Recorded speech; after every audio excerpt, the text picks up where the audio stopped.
तो समय आ गया है कि त्रिदेव की ही शक्ति कर्म फल दाता का अंत करेगी। मैं आपका आह्वान करती हूँ ब्रह्मदेव, क्योंकि महादेव पर मुझे विश्वास नहीं और विष्णु ने सदा हम असुरों से छल किया है। इसमें वर्षों तक मैंने आपकी साधना की, सच्चे मन और समर्पण से पूजा है मैंने आपको। आज आपको मेरी प्रार्थना सुननी होगी। मैं सिमिका, हिरण्यकश्यप की पुत्री, आपको आह्वान करती हूँ ब्रह्मदेव, आइए और मेरे तप का फल दीजिए मुझे। प्रकट हो जाइए ब्रह्मदेव।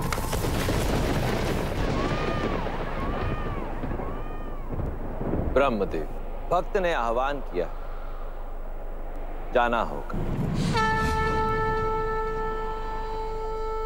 कहो सिमिका, मेरा आह्वान क्यों किया? तो अंततः आप आ ही गए ब्रह्मदेव। हाँ, मैं आ गया।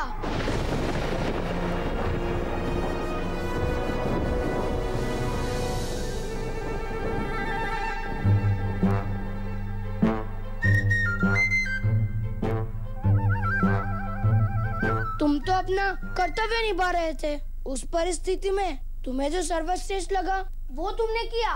फिर गणेश को तुम पर क्रोध करने का अधिकार कहाँ था शनि? गणेश कहाँ है? मैं बताता हूँ। तुम बहुत भोले हो हनुमान। वो हुआ यूं कि माता शनि, मैं बोला हूँ, बुद्धू नहीं। और अब तो मैं सूर्यदेव से ज्ञान भी प्राप्त कर चुका हूँ। समझ रहा हूँ कि क्या हुआ। माता छाया मेरे पास आई और मेरी माता तुम्हारे पास। गणेश तो केवल एक बहाना था। गणेश ने दोनों माताओं को सुझाव दिया कि कैसे एक दूसरे के विरुद्ध खड़े पुत्र को एक किया जाए।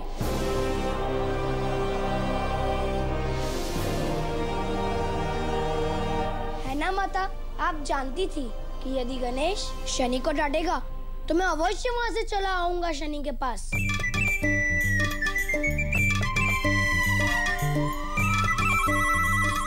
और वैसा ही हुआ।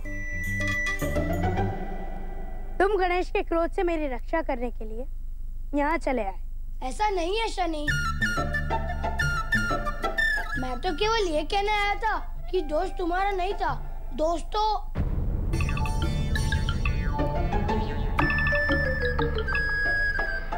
भूल तो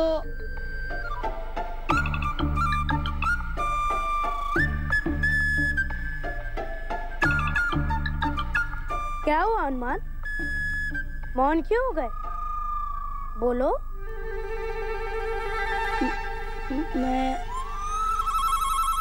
मैं कह रहा था, मेरा तात्पर्य है भूल तो हम दोनों की, तो फल वाले दाता आप समझ ही गए होगे कि मेरे शब्दों का तात्पर्य क्या है।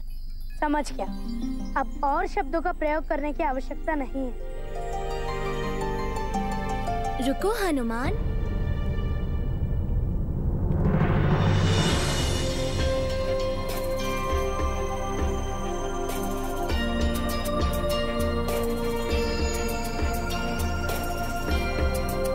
हनुमान, तुम्हें अपने भावों को शब्द देने की आवश्यकता है। शनि में तो सामर्थ्य है कि न्याय और भावना में संतुलन बना सके। दंड कब देना है और क्षमा कब करना है वो जानता है, परंतु तुम्हें अभ्यास होना चाहिए अपने भावों को शब्द देने का।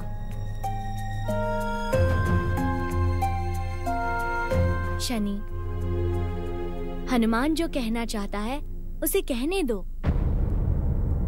परंतु जब मेरे और शनि के बीच में सब कुछ सुलझ चुका है तो फिर तुम मुझे शब्दों में डालने के लिए विवश क्यों कर रहे हो? क्योंकि कभी-कभी वचनों की शक्ति अस्त्रों से तीक्ष्ण और बड़ी हो जाती है।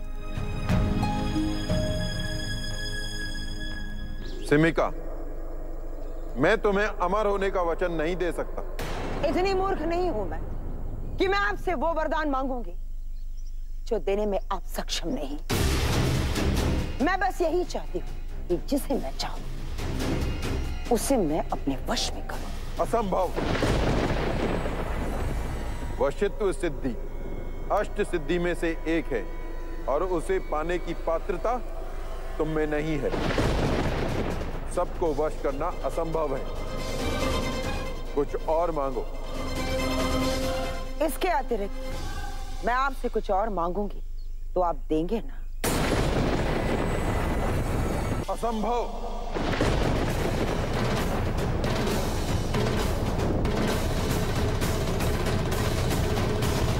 परंतु क्यों ब्रह्मदेव?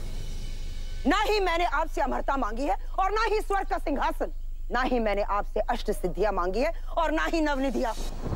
ऐसा नहीं है। यदि ऐसी बात नहीं है तो मुझे वो वरदान दे दीजिए जो मैं आपसे मांग रही हूँ, और आज ये सिद्ध कर दीजिए कि ब्रह्मदेव के पास भी शक्तियां हैं और आपकी तपस्या करने वालों का परिश्रम कभी व्यर्थ नहीं जाता।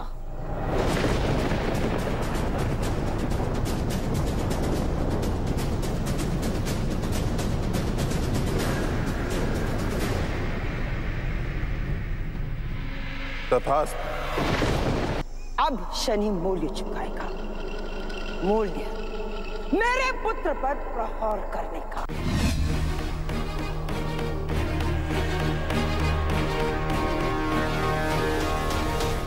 इस घटनाक्रम का परिणाम क्या होगा सोचकर भी भय लगता है महादेव। अब क्या होगा? हनुमान शनि के बीच के द्वंद्व का एक विघ्न समाप्त हुआ, परंतु एक बड़ा विघ्न सामने आने को सज्ज है। सिंहिका कोई साधारण आसुरी शक्ति नहीं है और अब ब्रह्मदेव का वरदान पाने के पश्चात वो और अधिक शक्तिशाली हो गई। शनि के लिए आज तक का सबसे बड़ा संकट बनकर उभरेगी सिंहिका, और ये चुनौती और अधिक कठिन होगी क्योंकि इस बार चुनौती केवल शारीरिक और मानसिक ही नहीं अपितु भावनात्मक भी होगा। गणेश ने उचित कहा था, वचन और शब्द।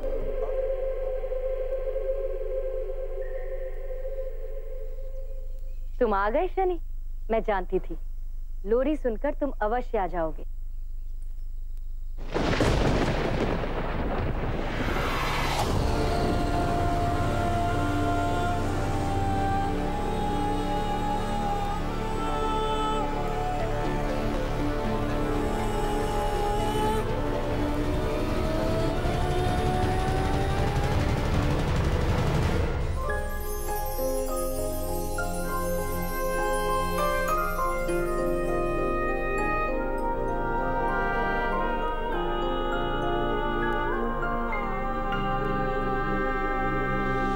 माता,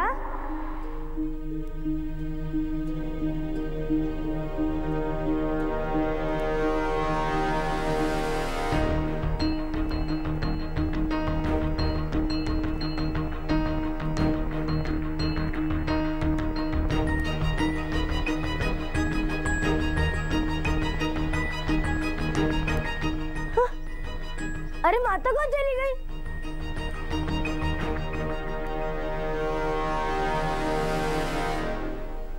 गणेश के लड्डू बन गए। अवश्य हनुमान के लिए और अधिक फल लेने गई होंगी माता। माता अंजनी ने उन्हें बता दिया होगा कि जब मैं और गणेश हनुमान के साथ भोजन करने आए थे तब क्या हुआ था। भोजन आरंभ करो।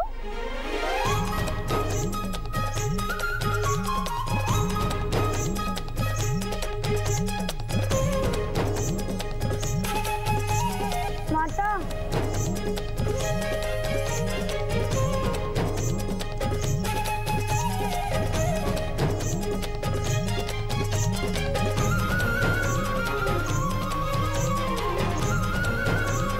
माता,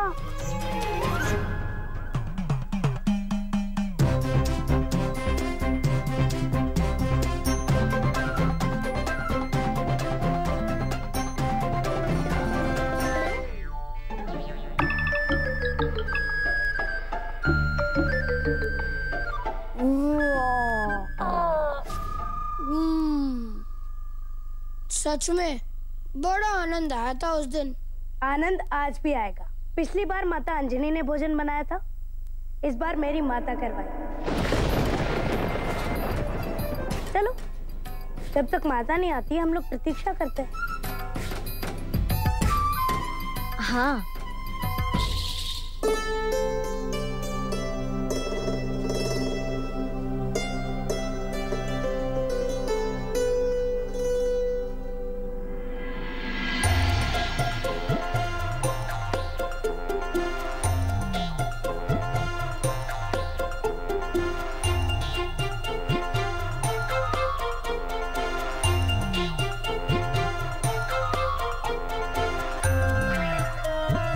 अधीर मत हो हनुमान, माता छाया शीघ्र ही लौट आएंगी।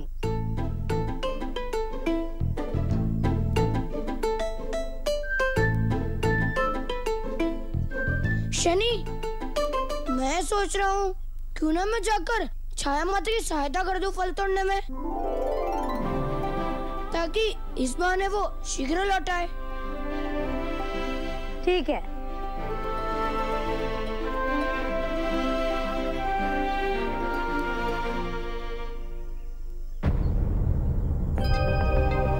माता छाया, माता छाया।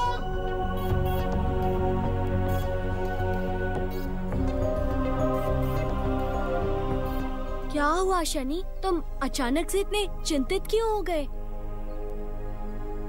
न जाने क्यों मुझे ऐसा अनुभव हो रहा है गणेश कि कुछ बड़ा अशुभ,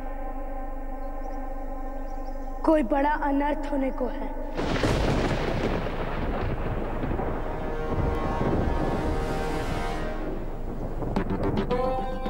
स्वागत है देवी छाया।